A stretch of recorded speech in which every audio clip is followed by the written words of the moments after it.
Maybe you know Rumi, and if you don't, you probably read at least one of his poems without maybe knowing it. He wasn't just a poet, but today he is especially known for his texts, and I think Rumi's quotes are just very iconic. You read them and you know it's from him. And I also think that they can be a really good advice for your life. So for this video I picked 3 quotes and I will try to explain them.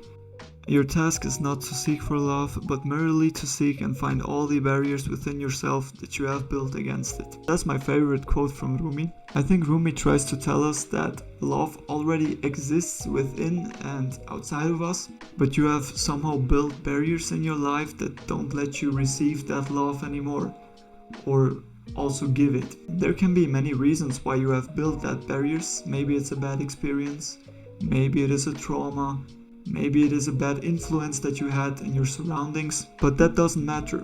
Somehow that barrier was formed, and now you don't have to seek for love on the outside. You have to actually look within yourself and find these barriers and remove them.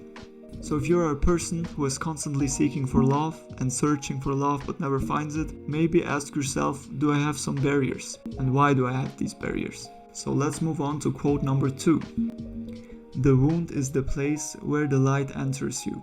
I think Rumi is speaking metaphorically here. The wound just symbolizes a moment where you've been hurt, a bad experience, something similar like we said before. But also that wound now is the reason why the light can enter you more easily. The light here probably symbolizes wisdom, truth, or a good lesson. Because maybe if you didn't have this wound, you would not let the light enter it.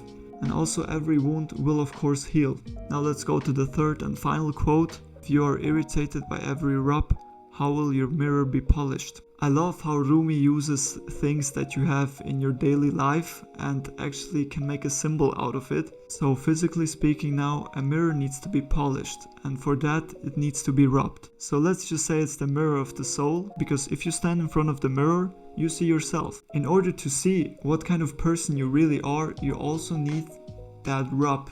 And that rub, again, probably symbolizes bad experience, a bad time in your life, whatever. And if you are irritated by every one of these mistakes or every one of these bad things that happen to you, how will this mirror be polished? How will you actually know who you are?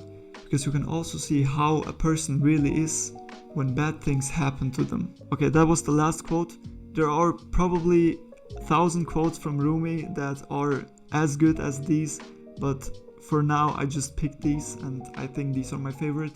Maybe I missed something. Maybe some of you understood one of these quotes differently. If you have a different theory about one of these quotes, you can write it in the comments. I'm not gonna talk more. Thank you for watching. Have a nice day.